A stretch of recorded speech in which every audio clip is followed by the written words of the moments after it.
Hello everybody. Let's go ahead and set up Visual Studio Code for C and C++ development. A few things I'm going to cover in this video is downloading and setting up Visual Studio Code, installing the required C++ extension, downloading and setting up the C and C++ compilers, adding those compilers to my path, and running a C++ project. All the links and commands I'm going to use in this video will be dropped in the description below. If you have any questions or are confused in a step, feel free to drop it down in the comments.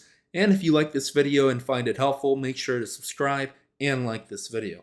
And by the way, I have put chapters in this video so you can skip around if you have Visual Studio Code already installed. Okay, let's get started. First things first is we need to download Visual Studio Code for Windows. Again, I dropped the link in the description below, but let's go ahead and download it and set it up.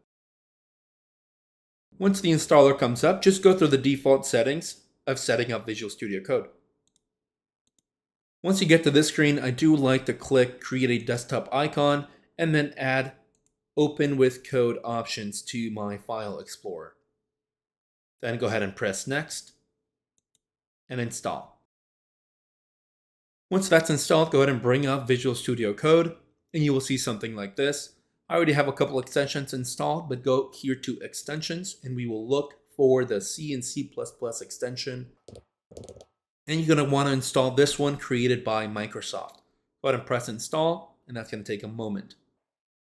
Once that's installed, you're going to see a page like this. And next, we need to actually install the compilers. To install the compilers, you're going to come to this page. Again, I've dropped the link down in the description below. And you're going to scroll a little bit down and then find the Download the Installer section.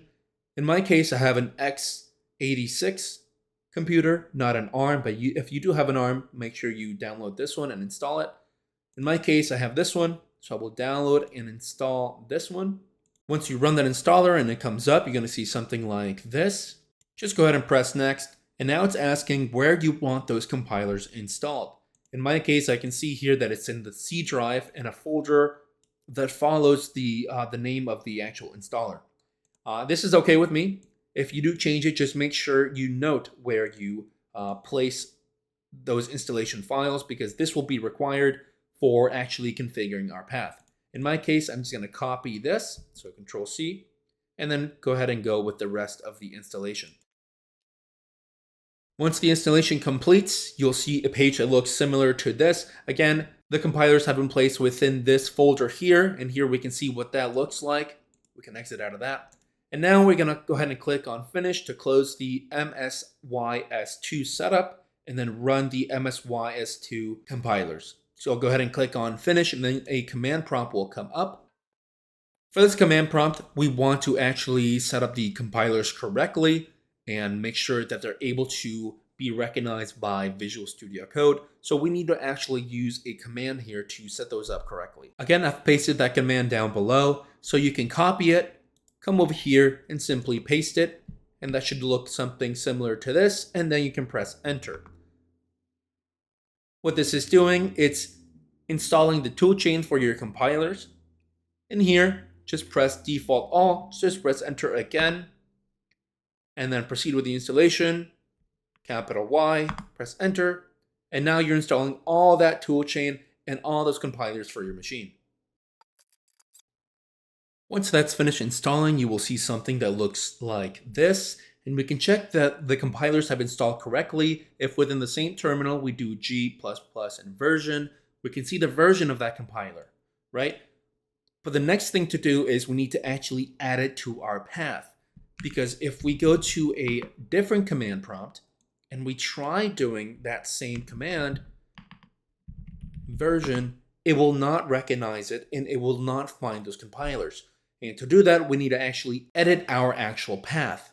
So we'll go ahead and do that now. To actually add the compilers to our path, we need to edit our environment variables. So just press on your Windows key and look for environment variables. And you're going to find something that looks like this, edit environment variables for your account, or simply this first one here. If you're faced with something like this, just press on environment variables down here. And now we can see all the environment variables that this computer has. And we're going to edit this path one. under the user variables for my account. So select it, then press edit. In that same location where those compilers are in, we need to add that here. Again, that's within the MSYS2 folder that was created. If you can find it, you can simply go back to your PC, look at the C drive, and find where that was installed. In my case, it's here. And then we can find the UCRT64 and find the bin folder. Here we can copy down this path, and this is what we're going to add to our environment variables.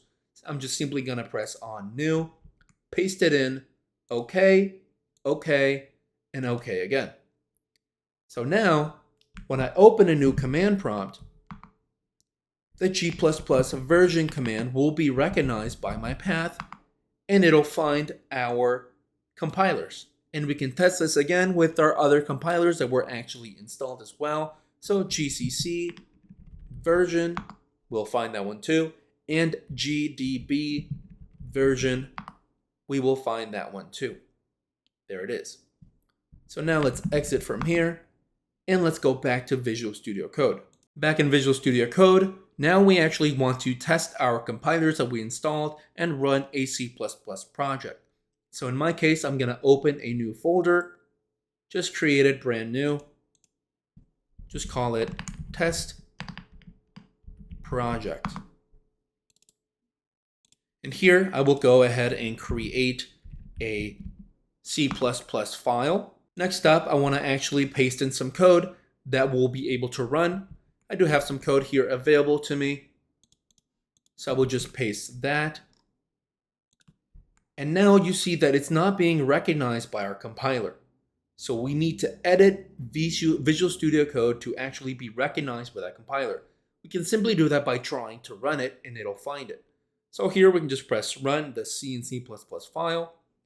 And now it's asking to find that compiler. Here in this case, it looks like it did find the g++.exe file. So I'll simply just press on that. And now it's actually running that build and it's going to show me that actual file. In this case, my project is simply a spinning donut in ASCII. That looks very nice. So now I can finally see that my project is working fine. And now we've done it. Now we have C++ and C working in Visual Studio Code. And I hope this helped you guys. If you do have any questions, feel free to drop them down below. And if this video was helpful, feel free to like and subscribe to the channel. Thanks.